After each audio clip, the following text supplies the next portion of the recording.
Hola, ¿cómo están? Muy buenas noches. Yo soy Cata Delía y les doy la bienvenida a Transición 2030. Nueva temporada, nuevo año y aquí hablamos sobre la transición energética en contexto de cambio climático. Y hemos conversado y aprendido mucho de científicos que han venido a este programa, como por ejemplo la científica Matilde Rusticucci, que forma parte del IPCC, que la crisis climática, si uno cree en la ciencia, es innegable. Los efectos los estamos sintiendo, de hecho, en este verano. Tenemos una variabilidad térmica importante y hay olas de calor que todos hemos sentido.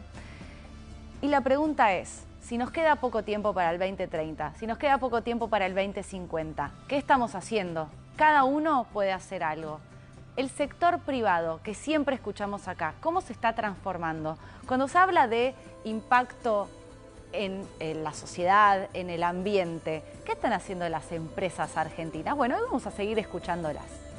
Vamos a seguir escuchando no solamente cómo hacen para reducir las emisiones, sino también cómo hacen para impactar en las comunidades en las que se insertan. Hay casos súper interesantes, hasta trabajos, por ejemplo, con personas privadas de su libertad.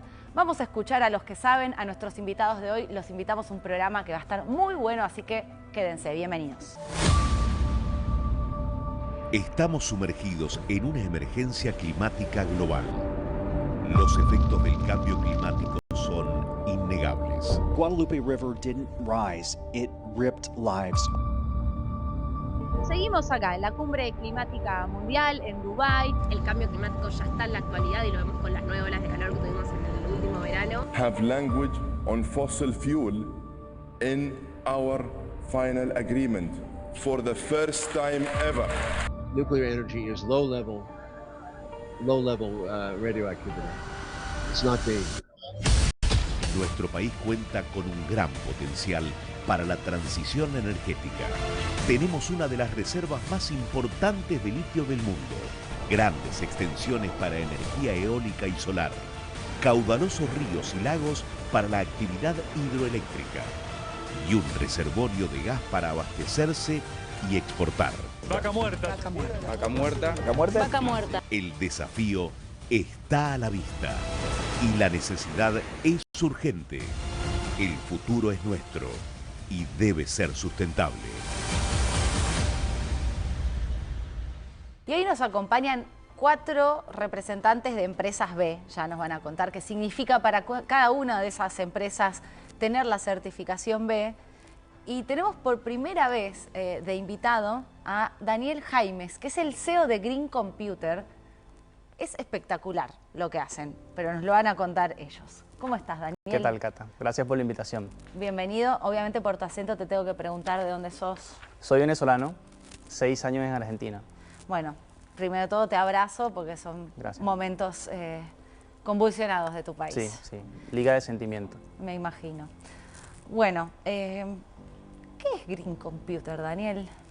Green Computer es una empresa que se encarga de toda la gestión del ciclo de vida de los equipos informáticos. A ver.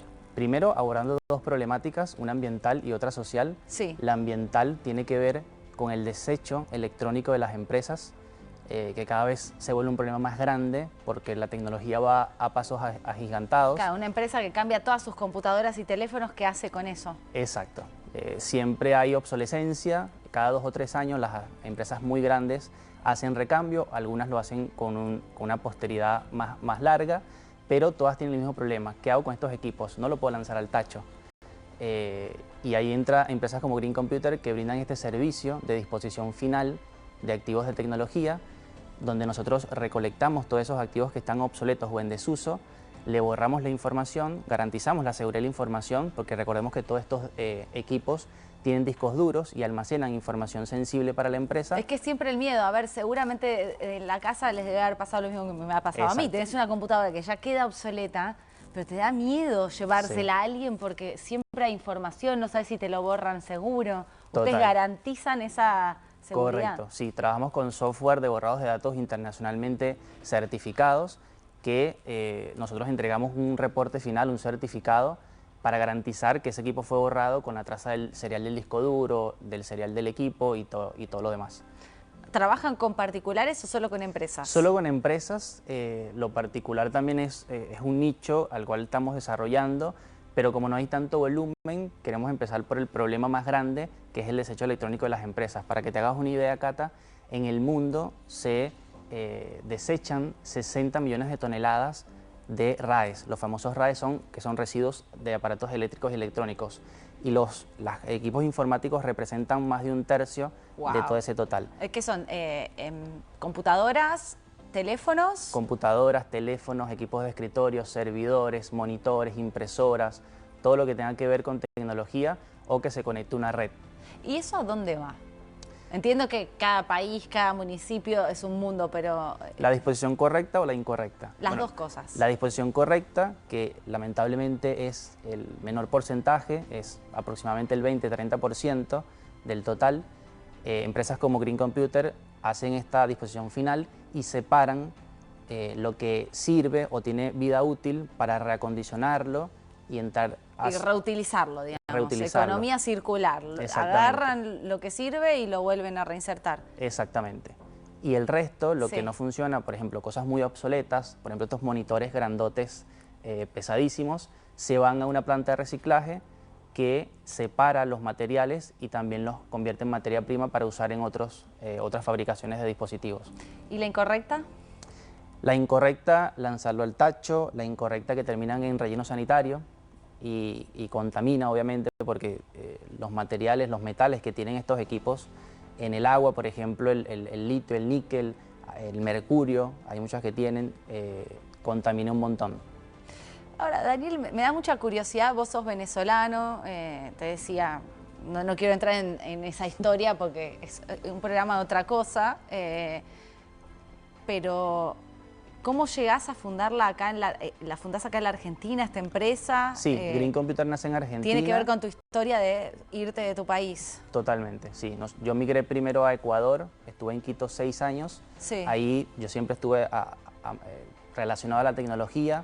Fui programador, desarrollador de software, después implementador de software LP. ¿En Venezuela no podías hacer esto? En Venezuela empecé con la tecnología, pero era más complicado, no es que en Venezuela era más complicado, realmente mi situación era más complicada, ¿no? Yo era parte de esa estadística que hoy en Argentina es que 4 de cada 10 hogares no tienen acceso a una computadora, ¿no? Era complicado. ¿Estaban pasando hambre?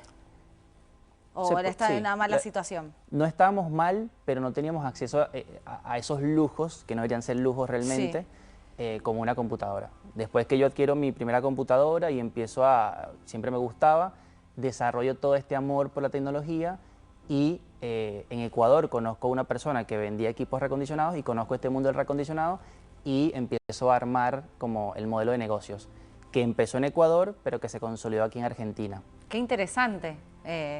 ¿Y ya cuánto llevas? Aquí en Argentina, 6 años. 6 años de Green Computer. Correcto, más de 10 en el modelo de negocios y armando y emprendiendo. ¿Lo armaste vos solo o con otros Lo armé con amigos? 3 socios más, venezolanos los 3, mi pareja Roxana, Daniel Palacios y Tulio.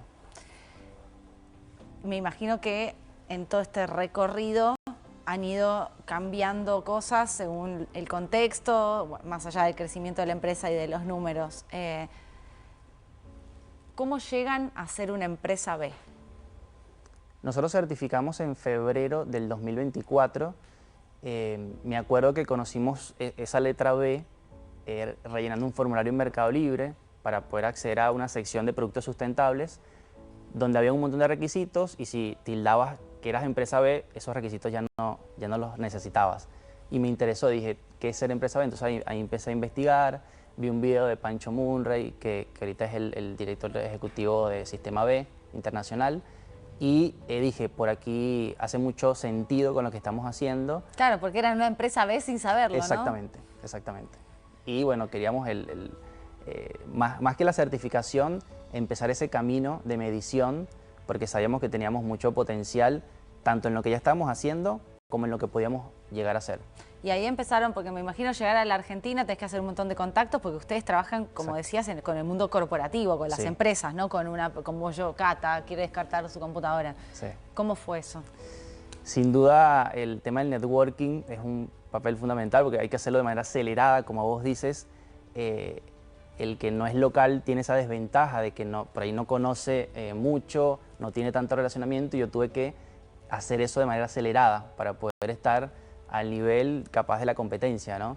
Que sí tenía por ahí un círculo corporativo. Y la idea es seguir en la Argentina, ¿quieren crecer? Sí, la idea en el corto plazo es consolidarnos en la Argentina. Hoy nosotros somos mercado líderes, vendemos mucho por Mercado Libre, estamos desarrollando el segmento B2B, donde también hay un montón de oportunidades respecto a los equipos reacondicionados, porque hay un montón de pymes que necesitan de tecnología y que necesitan buenos precios y que necesitan buen soporte, y todo eso lo brindamos desde Green Computer. Es un mercado que estamos desarrollando. Sí tenemos oportunidad de expandirlo regionalmente a Uruguay, a Chile, pero queremos consolidarnos muy bien en la Argentina porque hay muchas oportunidades acá. Ahora, yo desconocía que se hacía, en realidad nunca me puse a pensar que hacía una empresa cuando ya no utilizaba todos sus dispositivos electrónicos. ¿Dirías que la gran mayoría de las compañías hacen esto de reutilizar los aparatos o ni lo piensan? Según los reportes de este monitor global del e-waste o del desecho electrónico, que es una organización de la ONU, en Argentina más de 500.000 toneladas se desechan y solo menos del 20% se recicla de esta manera que te estoy diciendo, de la manera correcta. Menos del 20%. En realidad, o sea, no les deberían dar las manos y no pasa eso. Exacto, exacto. Por suerte hay mucha conciencia, hoy la sustentabilidad está en la agenda y hace que las empresas se preocupen por eso, y más allá de preocuparse por la sustentabilidad, empiezan a saber el riesgo que corren por exponer su información. Claro, claro, porque por ahí no saben, eso está bueno que lo cuentes, ya despierta mi paranoia, uno piensa quizás que borró bien y no. Sí, tal cual. Hoy un formateo normal te permite acceder de manera fácil, o sea, no necesitas ser programador para instalar un programa. Hay uno que se llama Recuba, por ejemplo, que lo instalas y te recupera todo lo que en algún momento fue escrito en el disco duro. Y eso lo hace cualquier estudiante de informática amateur. Entonces, claramente las empresas y tampoco los particulares se debían exponer a eso. Interesante. Ahora, todo esto que vos estás contando, ¿lo aprendiste de autodidacta?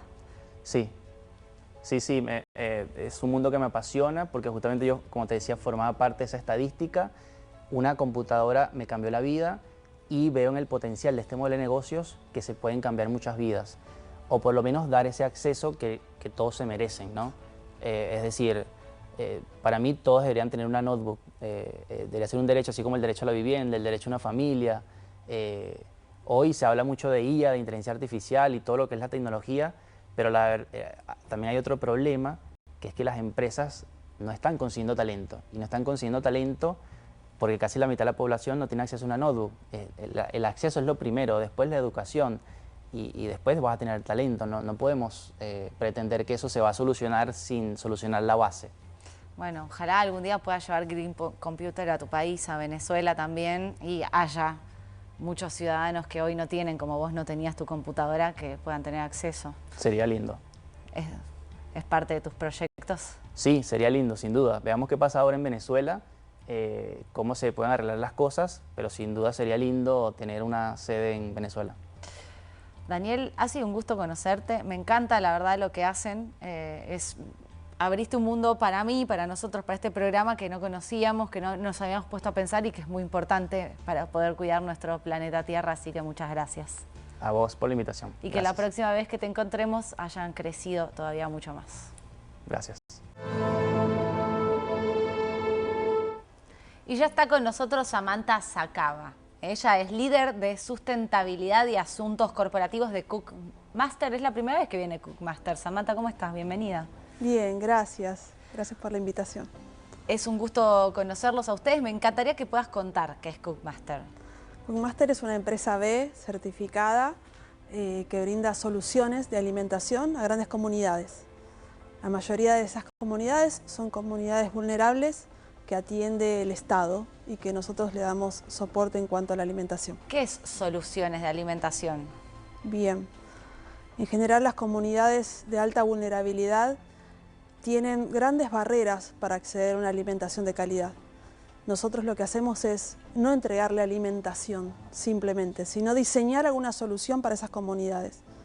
Que si esa solución no se adapta a la necesidad de cada comunidad, posiblemente esa comunidad no reciba la alimentación que necesita. Por ejemplo, cárceles de adultos, centros cerrados de menores, donde están detenidos menores, escuelas de niños en la provincia, hospitales públicos.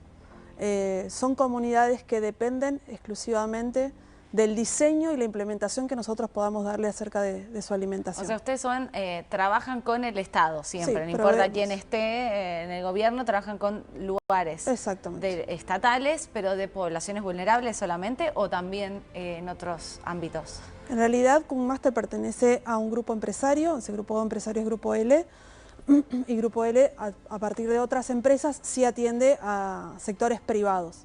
Pero en el caso de Cookmaster, exclusivamente atiende a poblaciones de la provincia de Buenos Aires y otras provincias del país.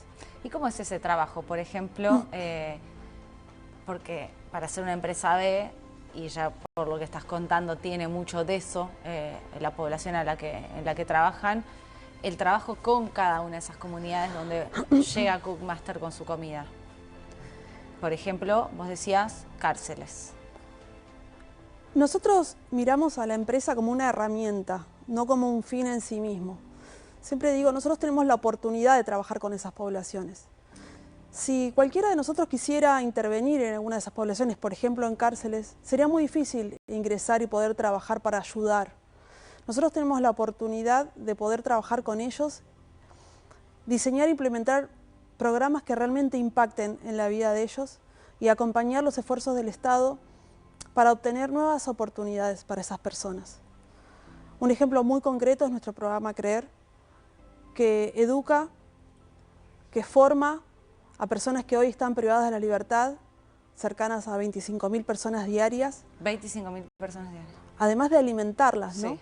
O sea, hoy el negocio es una excusa, es una oportunidad que tenemos para poder ingresar a esas poblaciones, para formarlas y darle una oportunidad. La formación sería en la cocina. En gastronomía. Dentro de nuestras cocinas, ellos realizan prácticas profesionalizantes, pero ¿Adentro también de las cárceles? Adentro de las cárceles. Van profesores que manda Cookmaster. Sí, profesores civiles, profesionales de la gastronomía, que daban clases en otros profesorados, en otros centros gastronómicos y que decidieron cambiar su vida, sumarse a mi equipo y dar clases dentro de cárceles. Además de formarlos en estas prácticas profesionalizantes, hacen la carrera de cocinero profesional. Tenemos 11 escuelas construidas dentro de cárceles, escuelas como parecidas a las de la calle, con aulas teóricas, aulas prácticas. Con cocinas, digamos. Con cocinas, sí, con aulas, con bancos, con pizarrones. Pero el objetivo final de eso es que baje la reincidencia delictiva. Entonces, ¿qué tiene que ver eso? Aprovechamos la oportunidad de cuando ellos están detenidos a que se formen y que tengan otra mirada del mañana, de cuando ellos recuperan su libertad. Cuando ellos salen a la calle se encuentran sin ninguna oportunidad. Yo no estoy poniendo acá, no los estoy victimizando, yo lo que estoy diciendo es que esa persona que entró por un delito, es muy probable que cuando salga vuelva a reincidir. Porque es muy difícil que los tomen, es como un eterno círculo, ¿no? Después Exacto. que salgan con los antecedentes, que alguien los tome, salen por lo general sin formación. Exactamente. Es interesante lo que hacen. Ahora, ¿por qué se les ocurrió hacer esto, entrar a las cárceles, llegar con la comida, con la empresa a las cárceles y hacer estos programas? ¿De dónde nace eso? Porque en realidad el cliente, que es el Ministerio de Justicia, que es el cliente que lidera las cárceles, que es la oportunidad que nosotros tenemos de tener un programa de impacto para nuestro cliente, es esa. A través de nuestro programa bajamos la reincidencia a un 3%. O sea que de 100 personas que salieron en libertad, solo 3 volvieron a reincidir. Nosotros como empresa B, está dentro del corazón nuestro negocio, que en donde nosotros estamos tenemos que impactar. Donde nosotros estamos tenemos que diseñar una solución a alguna problemática que tiene nuestro cliente. Para eso estamos. Es como cuando me preguntan, ¿sabes cuál es el propósito de tu vida? Sí, lo encontré a través de una empresa. Bueno, las empresas también tienen ese propósito. siempre me pregunto esto, ¿qué pasaría si yo dejo de hacer lo que hoy estoy haciendo y me dedico a hacer otra cosa? ¿Cambiaría algo? ¿Cambia algo mi actividad diaria? Yo creo que sí. ¿Y hasta qué punto, se lo pregunto a todas las empresas que han venido, empresas B, empresas que tienen una estrategia de sustentabilidad que quieren comunicar, porque siempre está el dilema de, bueno, una empresa también debe ganar dinero. ¿Con esto se gana dinero? Porque hay mucho de inversión también, entiendo, escuelas de cocina, de formación. Es una excelente pregunta. Muchas veces nos confunden o piensan la gente, ¿por qué lo hacen? ¿Es una ONG, es una fundación, es una empresa? ¿Dónde está el límite?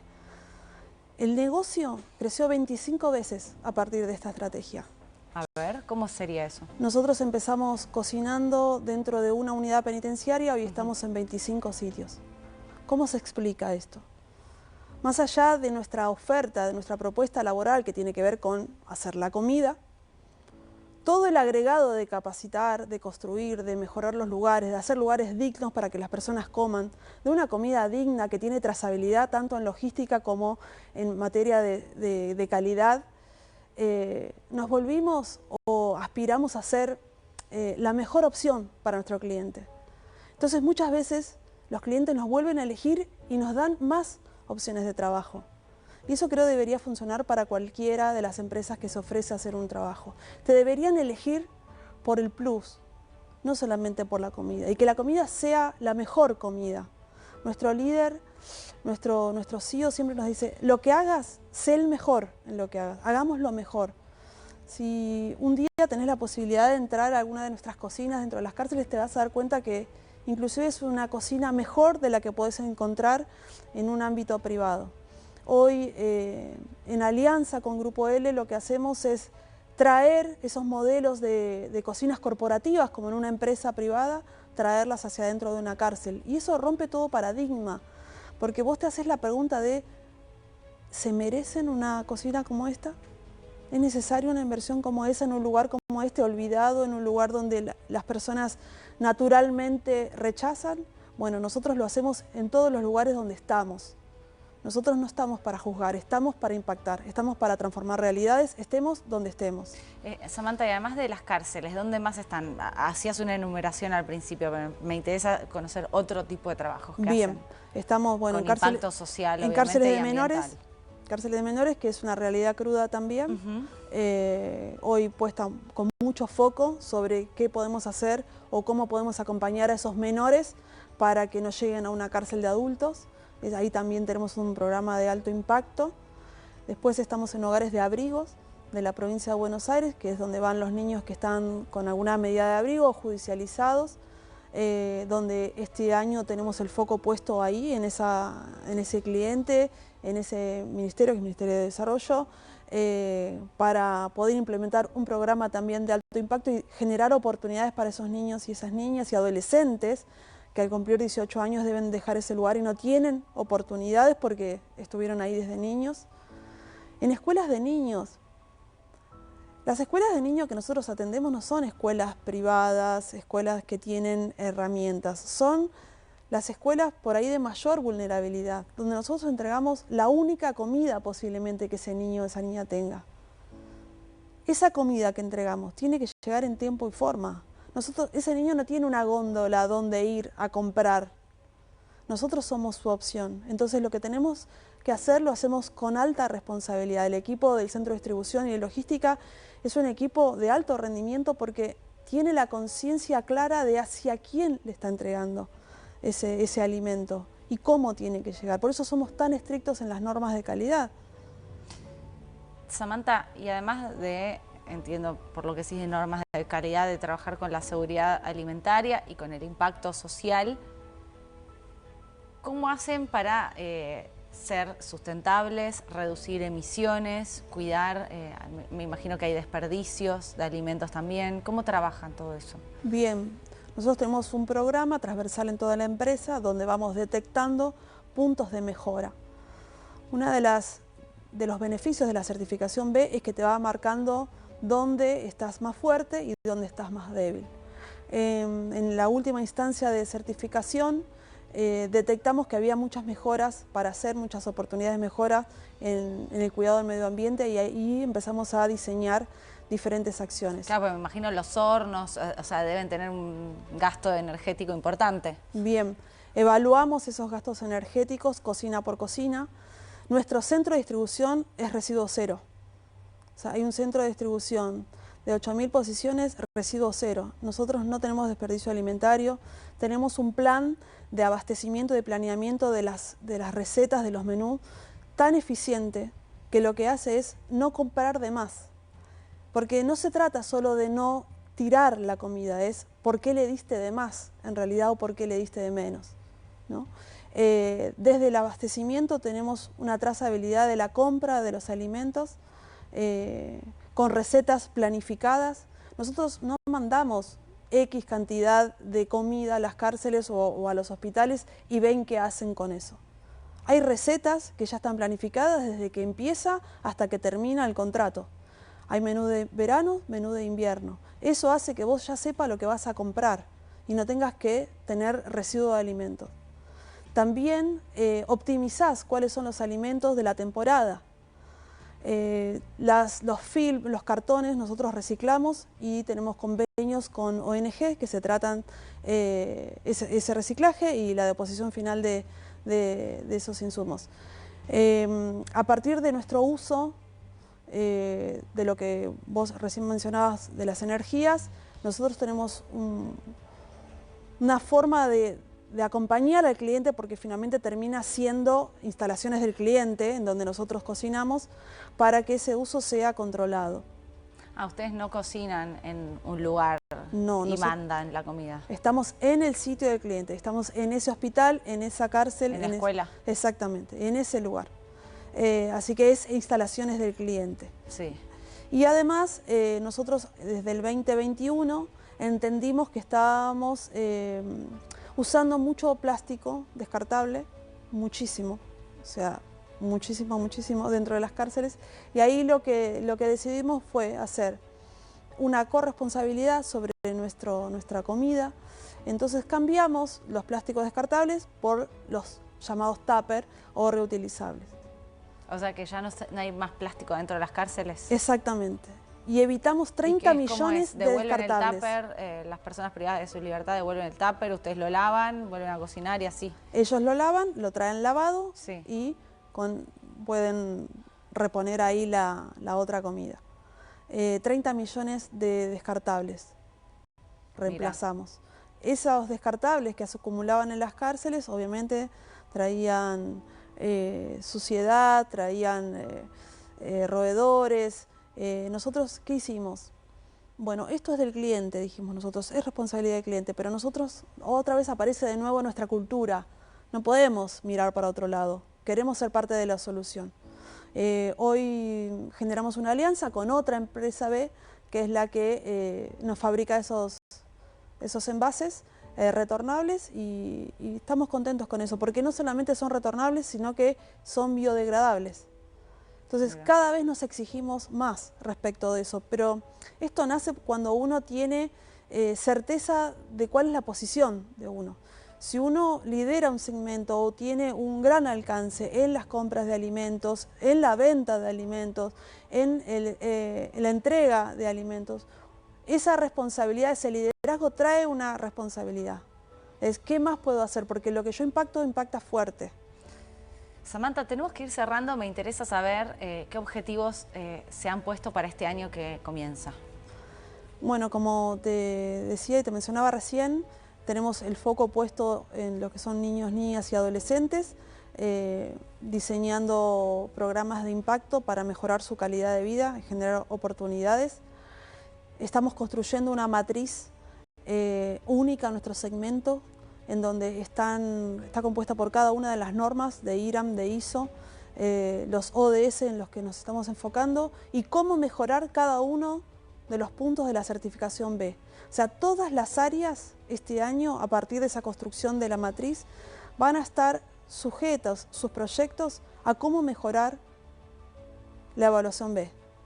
Y eso que antes le daba un puntaje quizás a un 60-70%, por lo menos pensar en que pueden alcanzar el 100%. Y eso es clave porque muchas veces pasa cuando hay solo áreas de sustentabilidad dentro de las empresas, las otras áreas se desentienden de las acciones. Claro, es como este es el área de sustentabilidad. Exactamente. En cambio, cuando una matriz como esta, donde están todas nuestras políticas y nuestros procesos asociados a esos cambios, las áreas no les queda otra que participar. Igual eso es fácil en Cook porque se ha hecho un trabajo de cultura de muchos años. Nuestro CEO es una persona que todo el tiempo está bajando esa cultura, así que lo tenemos aprendido de que todos somos parte del cambio. Yo siempre digo, quizás hoy a mí me toca hablar y contar sobre lo que hacemos, pero digo, no podríamos hacer lo que hacemos sin alguien que compre el alimento, sin alguien que le pague al proveedor, sin alguien que lleve en el transporte. Digo, todos estamos para lo mismo, ¿no? Para poder tener nuestro granito de arena y transformar vidas. Gracias, Samantha. No, gracias a ustedes. Y ahora tenemos el gusto de recibir y escuchar a Fernando Bach, que es socio de Elementos Argentinos. Bienvenido, Fernando. Muchas gracias por la invitación y está buenísimo poder contar un poquito lo que hacemos los pequeños emprendedores sociales y que trabajamos con sustentabilidad en Argentina, así que gracias por esta oportunidad. Los he visto porque vivo cerca del local de Palermo Soho, pero me gustaría que cuentes vos, ¿qué es Elementos Argentinos? Elementos Argentinos se dedica al diseño y la producción y la comercialización de alfombras tejidas a mano en telar. Tenemos un par de tiendas acá en la Ciudad de Buenos Aires y venta online, tanto en Argentina como en el exterior, pero lo más interesante de nuestro proyecto es en realidad cómo empieza, porque nosotros empezamos con esto de casualidad. Tenemos algo de mantas y algunos pequeños muebles, pero nos hemos vuelto como expertos en alfombras de lana pura y tejidas a mano. Yo soy de Tucumán, por eso esto empezó ahí. ¿No tenés acento? Tengo muchos años viviendo acá, me vine a estudiar y después me quedé. No te olvidaste. Pero toda mi familia está allá y de hecho ahora me voy. Pero las empanadas no te olvidaste. Nunca, no. Son lo más rico del mundo con un poquito de limón, lo máximo. Y bueno, y yo me dedicaba al gerenciamiento hotelero y Pablo, mi pareja, trabajaba en Pramer, trabajaba un poco por acá, por esta zona, y manejando o siendo productor general de un canal de televisión que se llama Film and Arts. Y cuando estaba por cumplir casi 40, tuve un pequeño de esos brotes que te dan de no me gusta mi vida, pero tampoco sé qué quiero hacer, y volví un poco a Tucumán y ahí nos contactamos con las primeras tejedoras y empezamos de la nada a tener una inmersión en una problemática que nosotros ni siquiera sabíamos que existía, que es que había un montonazo de gente, hablo del NOA porque es lo mío, pero entiendo que también pasa en otros lados, que conocen mucho de los procesos del hilado, del teñido, del tejido, pero no encontraban a quién venderle sus productos. Entonces, a ver, vos decís quiero reperfilar, hacer un cambio en mi vida, volvés a tu provincia, sí, pero con la idea ya de este negocio. No, cero. Un día hablando, nos fuimos a recorrer un poco, estábamos en Catamarca hablando con unas señoras y nos contaron esta problemática que nos decían, mira, yo sé hilar, teñir y tejer, pero no tengo quien me compre el producto. Entonces, ¿qué tengo que hacer?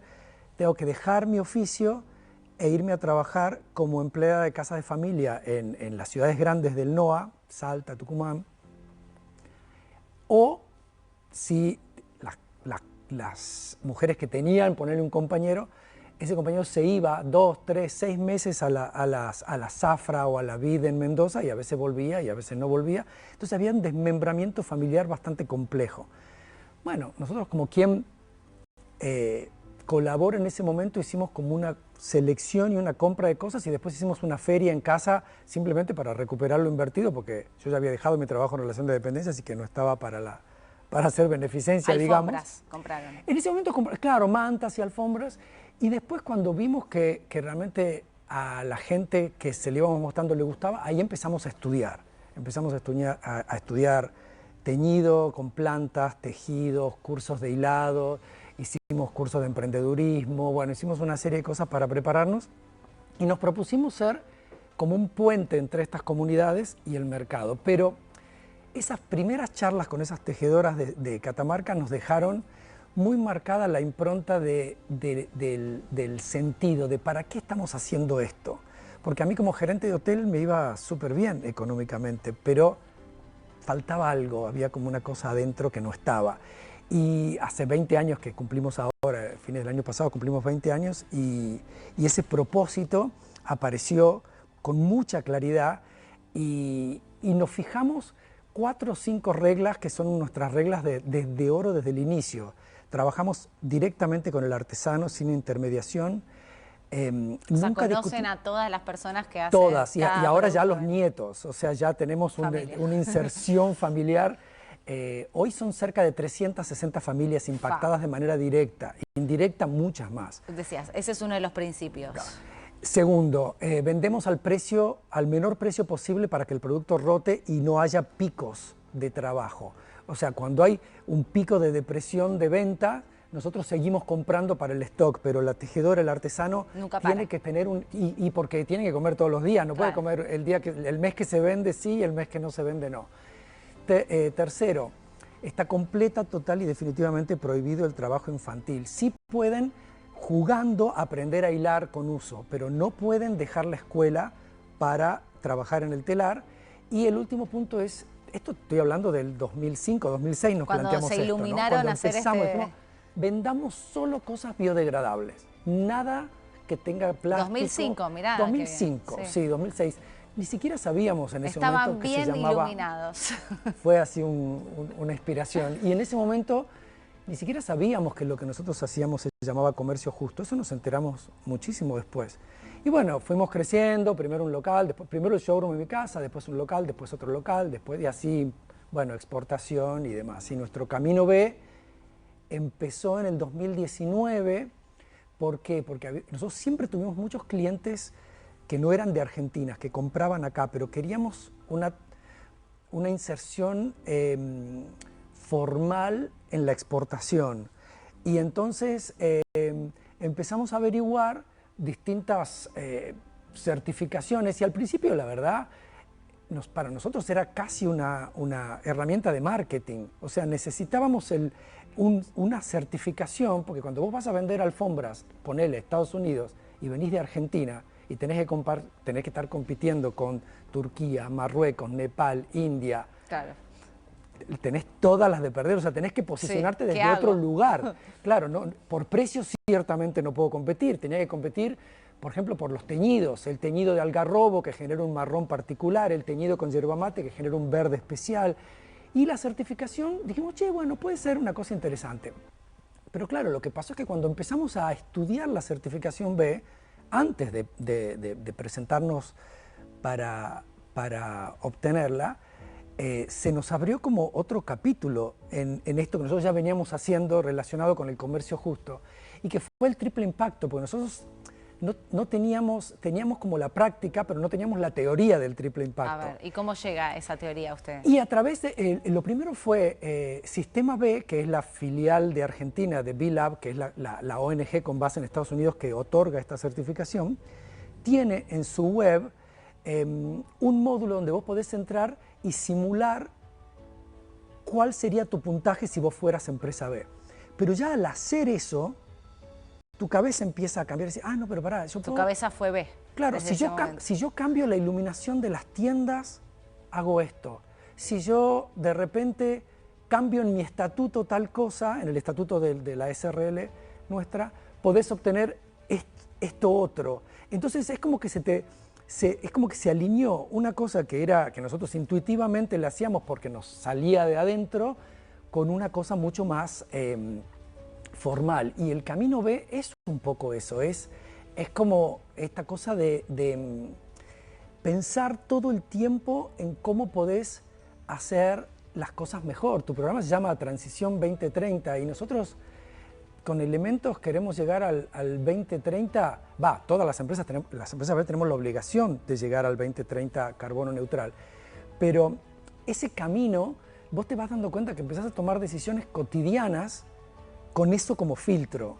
Y ahora, eso es súper interesante. Te voy a preguntar algo que se lo hago a todas las empresas que vienen, que es, ustedes empezaron en 2005 ya con esta cabeza, pero a la par fue creciendo la empresa, ganando dinero, llegaron siempre a este punto donde tienen locales en lugares caros, exclusivos de Buenos Aires. ¿Se pudo crecer económicamente, desarrollar una empresa teniendo siempre como corazón de la empresa ser sustentables, tener un impacto social en una comunidad. ¿Es compatible eso? Nosotros, no solamente es compatible, es una obligación para yo seguir siendo, para que Elementos Argentinos siga siendo empresa B. Una de las patas es, yo tengo la obligación de ser rentable, porque si mi empresa no es rentable, yo no puedo generar oportunidades laborales a estas 300 y pico de familias, 360 familias que yo te contaba. Entonces, ganar plata no está mal, el tema es cómo. Bueno, pero sabemos que hemos hecho programas acá de cómo es la industria textil en el mundo. Y tiene toda la razón, en general es mano de obra turbio, esclava, violación de los derechos humanos, todo lo contrario a lo que vos estás contando de un proceso de producción. Y ganan mucho dinero esas compañías, por eso te pregunto, digamos. Pero hay cada vez, mira, cuando nosotros empezamos, realmente yo te diría, no le importaba a casi nadie estos valores nuestros, realmente no les importaban. El producto es lindo, la alfombra es linda, se ve bien, la puedo pagar, tenés buenas formas de pago, tenés factura A adentro. Pero eso ha venido cambiando. Antes yo notaba que el segmento sub 30 de hace 10 años, ya era más sensible a esto.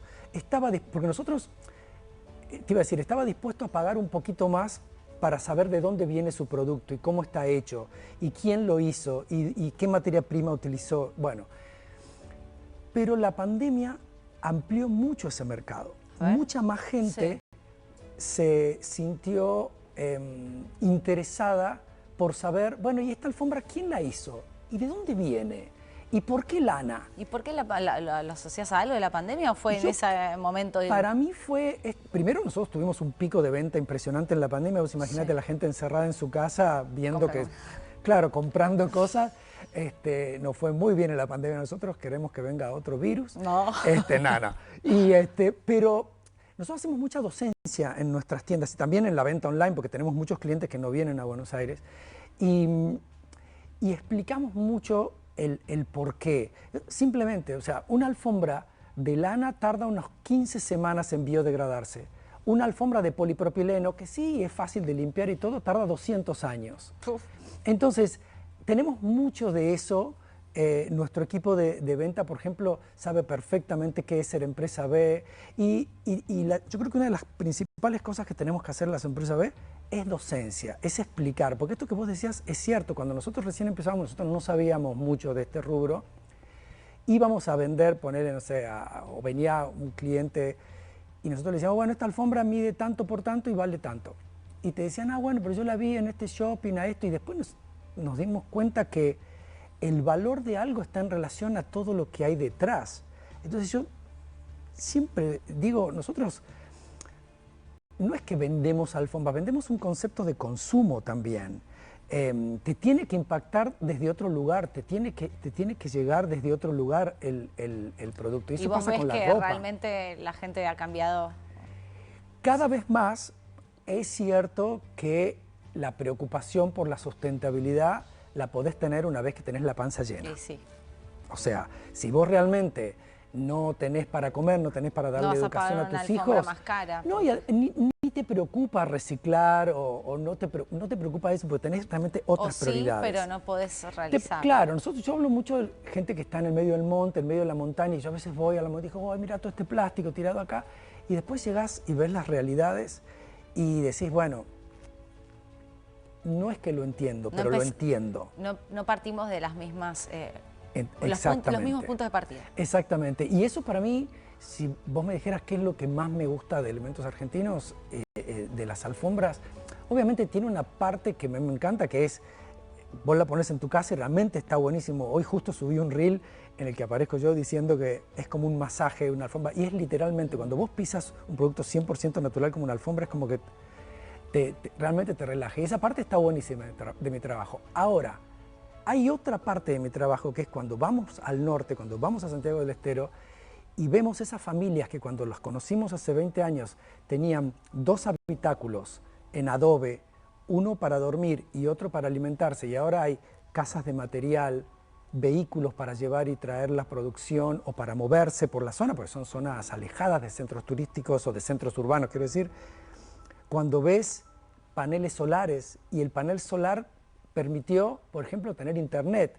Internet para nosotros los que vivimos en poblaciones urbanas tiene mucho que ver con el entretenimiento, con un montón de cosas. Allá es la diferencia entre educarte o no, porque podés tener acceso a un montón de cosas. Entonces, cuando veo eso, digo, bueno, es como que se cierra ese círculo que abrimos en el 2005, que es cuando estas tejedoras nos contaron su problemática y ahora vemos que esa problemática para este grupito chiquitito de 370 familias está resuelta. Y eso me parece que es Elementos Argentinos Alfombras y también es la certificación B, porque es un camino de mejora continua y permanente, pero que no es un delirio, no es una cosa imposible, que tenés que ser Microsoft para hacerlo. Yo soy un microemprendedor y tenemos una certificación B, ahora ya acabamos de recertificar por tercera vez, porque cada vez que recertificás tenés que tener un puntaje superior al anterior, y nada, y es un camino que una vez que lo ves, no podés dejar de verlo. Qué interesante conocerte, conocerlos. Gracias. Elementos, muy lindo lo que hacen. Muchas gracias por venir. Un placer, muchas gracias. Y ya está con nosotros Miguel Hipólito. Él es director de gestión de Grupo Mitre, también primera vez en Transición. Bienvenido. Bueno, muchas gracias. La verdad que muy contento de estar acá, poder compartir lo que hacemos y algo que le dedicamos tanto como es nuestra empresa, que es una empresa familiar, nos pone muy contentos. Bueno, justo. Contá un poco qué es Grupo Mitre y cómo nace. Bueno, Grupo Mitre es una empresa que tiene 40 años de historia, que la funda mi viejo, con un sueño y no mucho más que eso, un rastrojero hecho pelota. Él era mecánico de autos, nada que ver con el mundo de la construcción. ¿Acá en la Ciudad de Buenos Aires? Acá en la Ciudad de Buenos Aires, y empieza a hacer obras de demolición. Sí. Y bueno, con un espíritu muy emprendedor, empieza a crecer, empieza a tratar de ¿Con un hacerse... rastrojero hacía obras de demolición? Con un rastrojero hacía obras de demolición. Sí. Y él, cuando empieza a hacer las obras de demolición, en realidad empieza a ver que todo lo que pasaba con las cosas que sacaba la demolición, ¿no? Y ahí como que... ¿Y qué tiraba abajo, por ejemplo? Y él tiraba abajo casitas, reformas, cosas muy chiquitas, pero siempre soñaba y te hablaba como una empresa gigante. Que bueno, que hoy tenemos otro tamaño y bueno, yo siempre le digo, che, esto que vos soñabas, hoy estamos acá. La verdad que eso es muy mágico. Y bueno, y después fuimos incorporando otros servicios, hacemos obras de infraestructura y desde hace unos años tenemos toda una unidad de negocio de reciclaje y tenemos una planta de reciclaje de residuos de construcción y demolición. A ver, hoy en día, para contarle un poco a nuestros televidentes quiénes son y qué hacen, contar algunos ejemplos de eso. Nosotros somos una empresa que somos más de 300 colaboradores, que somos empresa B desde el 2020. Logramos ser la primera empresa B de demolición a nivel global. Que trabajamos en todo el país, que damos servicios de demolición tanto en entornos urbanos como en sectores industriales, como en sectores también un poco diferentes como puede ser la cordillera para minas o la industria de la energía. Sus grandes clientes son privados. Nuestros clientes son privados y públicos, trabajamos en el sector público y el sector privado. Y lo que tiene que ver con obras de infraestructura, trabajamos más en entornos urbanos, en justamente obras de este tipo, que vienen consecuencia de obras de demolición o de clientes que nos han conocido a través de la demolición. Y a partir de eso generamos desde hace 3 años una planta de reciclaje donde procesamos residuos que salen de nuestras obras de demolición y también de terceros y de obras de construcción. A ver, esa planta de reciclaje es todo lo que ustedes tiran abajo más otros residuos que no tienen nada que ver con lo que ustedes tiran abajo. Claro. ¿Qué pasó? Nosotros desde el 2015 empezamos a tratar de buscar una solución, no solo a este espíritu que mi viejo tenía de poder hacer algo con una abertura, con un, no sé, sanitario, sino de entender que nuestro mayor residuo eran los arios, el cascote.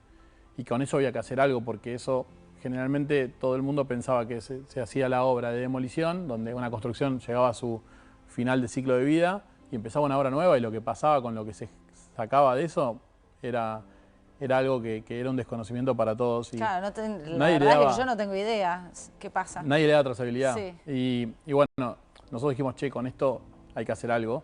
Y empezamos a investigar qué se puede hacer y siempre tratando de mirar afuera, tratando de ver qué hacen otros países con más desarrollo, y vimos que a partir de ese residuo se puede generar una materia prima.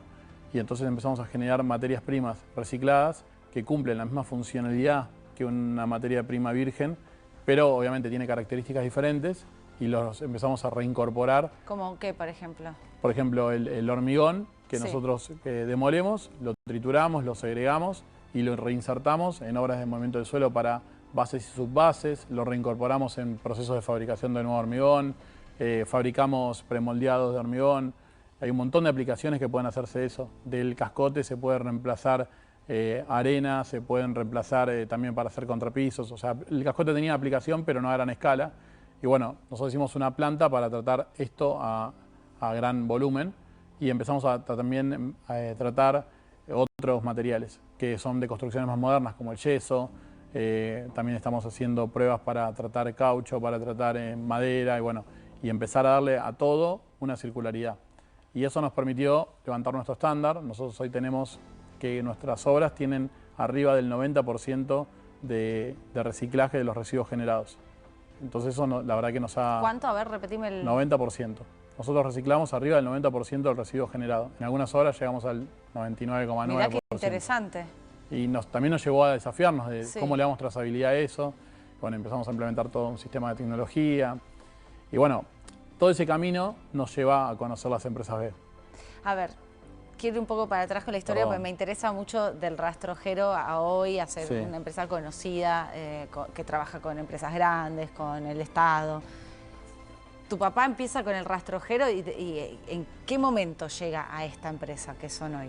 Y después de 400 millones de discusiones en la cocina de mi casa y de mucho esfuerzo y de soñar, va logrando consolidarse como empresa y va sumando muchas personas en ese camino, personas que son hoy determinantes en la empresa, como es Maxi, que es socio de la empresa, que es como mi hermano mayor, y Maxi le aportó toda una capacidad, un talento, una visión de futuro y también esto de la incorporación de tecnología, de cómo incorporar tecnología para hacer las cosas de otra manera, de una forma más segura, más eficiente, y empezamos a mirar, como te decía antes, afuera, participando de ferias internacionales, de congresos internacionales y a levantar la vara. Y ese levantar la vara nos fue llevando a diferenciarnos y a buscar otros mercados. Cuando encontrábamos que el mercado donde estábamos no valoraba o no percibía como un valor lo que hacíamos nosotros y a lo que para nosotros era importante, empezamos a buscar otros clientes por ahí en el sector industrial que empezaron a valorar esto de otra manera. Y bueno, y así fuimos. Y ese espíritu pyme y emprendedor característico de Argentina. Y hoy son una empresa B. ¿Desde cuándo y por qué? Nosotros somos una empresa B desde el 2020, pero nuestro camino B empieza en el 2019. La verdad es que nos llevó un camino a encontrar algo que nos diferencie, que podamos no solo contarlo, no teníamos muchas oportunidades como ahora de poder contar lo que hacemos y necesitábamos algo que a primera mano nos pueda mostrarle a terceros que hacemos las cosas de otra manera.